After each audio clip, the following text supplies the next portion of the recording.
அது நிலையில்லாதது. தேவ வாழ்வு தரும் மகிழ்வும் இது முடிவில்லாதது.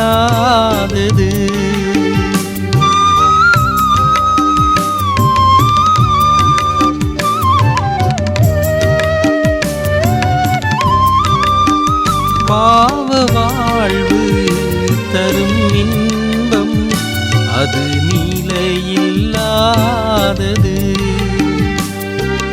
மாய வாழ்வை மாற்றிட இயேசு உன் வழியே.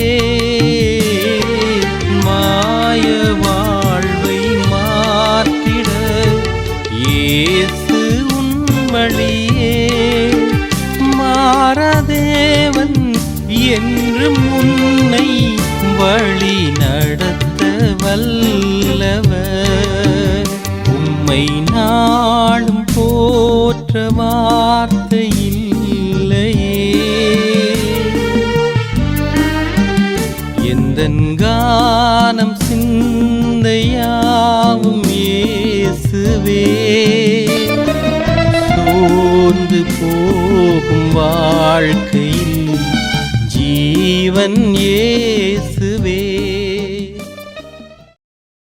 கர்த்தருக்குள் அன்பானவர்களே, அனுதினமும் கிறிஸ்துவுடன் தியான வேலைக்கு உங்களை அன்புடன் அழைக்கிறோம். இன்றைய தியானத்திற்கான வேத வாசிப்பு சங்கீதம் 119 அதிகாரம் வசனங்கள் 33 முதல் 40 வரை. தியானத்திற்கான தலைப்பு தெளிந்த பார்வை. மாயையை பாராதபடி நீர் என் கண்களை விலக்கி உமது வழிகளில் என்னை உயிர்ப்பியும். சங்கீதம் 119:37. புதிதாக படைக்கப்பட்ட ஆதாம் ஏவாளுக்கு நேரிட்ட சோதனையில் நிகழ்ந்த முதல் விஷயம் ஏவாளின் செவிகள் அந்நிய குரலுக்கு செவி கொடுத்ததுதான். கேட்டதால் பார்க்க வேண்டும் என்று இல்லையே, அவள் கண்கள் மாயையை பார்த்தது, பாவம் நுழைந்தது. இப்படி இருக்க கிறிஸ்துவுக்குள் புதிய சிருஷ்டிகளாக சிருஷ்டிக்கப்பட்டிருக்கின்ற நமது வாழ்விலும் சத்துரு மேலும் மேலும் இதே வழிமுறைகளைத்தான் பிரயோகித்து நம்மை வீழ்த்த பார்க்கிறான். ஆக முக்கியமாக நமது செவிகளையும் கண்களையும் இந்த நாளிலே தேவனிடம் ஒப்புவிப்போம், விழிப்பாயிருப்போம். குளங்களின் ஓரங்களில் இருக்கிற தவளைகளை பிடிப்பது மிக கடினம். அவை லகுவில் தப்பி குளத்தினுள் பாய்ந்துவிடக்கூடிய வலிமை வாய்ந்தவை. காரணம் அவைகளின் பார்வை மண்டலம்தான். அவைகள் நேரடியாக கவனிக்கின்ற காரியங்களின் பிம்பங்கள் மாத்திரமே அவற்றின் பார்வை மண்டலத்தில் பட்டு தெரிக்குமாம். தனக்கு அவசியமற்ற எதை குறித்தும் தவளைகள் கரிசனை கொள்வதில்லை. மாறாக தனக்கு முக்கியமானதும் தனக்கு ஆபத்தானதும் என்று அது காண்கிறதுமான விஷயங்களில் மாத்திரமே தவளைகள் எப்போதும் எச்சரிப்போடு இருக்குமா. இதுதான் அவை எதிரியிடம் தப்பிக்கொள்வதன் ரகசியம். இந்த பாடம் நமக்கும் அவசியம். நம்மை சுற்றிலும் ஏராளமான மாயைகள் விதைக்கப்பட்டிருக்கின்றன. பணம் மனிதத்தையே லெகுவாகவே களவாடி விடுகிறது. நாம் எதிர்கொள்ளும் பல நவீனங்களும் தொழில்நுட்ப வசதிகளும் நன்மையானவை, வாழ்வை லெகுவாக்குபவை. ஆனால் நமது அறிவை மயக்கிவிடும். அதில் மயங்கினால் தீமைகளில் அகப்பட்டு விடுவோம்.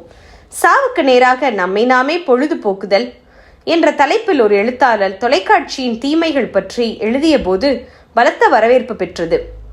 அவருக்கான பாராட்டு விழாவில் இதிலுள்ள பல கருத்துக்களை வேதாகமத்திலிருந்து தான் எடுத்தேன் என்று அவர் கூறினார். அன்பானவர்களே, இன்று வேதாகமம் நம்மிடமும் உண்டு. இருந்தும் தேவையற்ற மாயான காரியங்களில் நம் மனம் செல்வதேன்? இதனால் கிறிஸ்துவுக்குள்ளான நமது வாழ்வு கரைப்பட்டு விடுகின்ற ஆபத்து நேரிடுகிறது. இன்றைய சங்கீத பகுதியிலே நல்லதும் தன்னை விட்டு எடுபடாததுமான விஷயங்களிலே தனது கவனத்தை நிலைநிறுத்தும்படி சங்கீதக்காரன் தேவனிடம் வேண்டுதல் செய்கிறான். ஒளி வரும்போது இருள் அகன்றுவிடும், உண்மைகள் நிறையும் போது மாயைகள் மறைந்து போகும். இது சத்தியம். சத்ருவின் மாயையான சோதனைகளில் தப்பிக்க ஒரே வழியும் இதுதான். ஆக நமது இருதயத்தை தேவனுடைய வார்த்தைகளாலும் தியானங்களினாலும் நிரப்பிவிடுவோமா?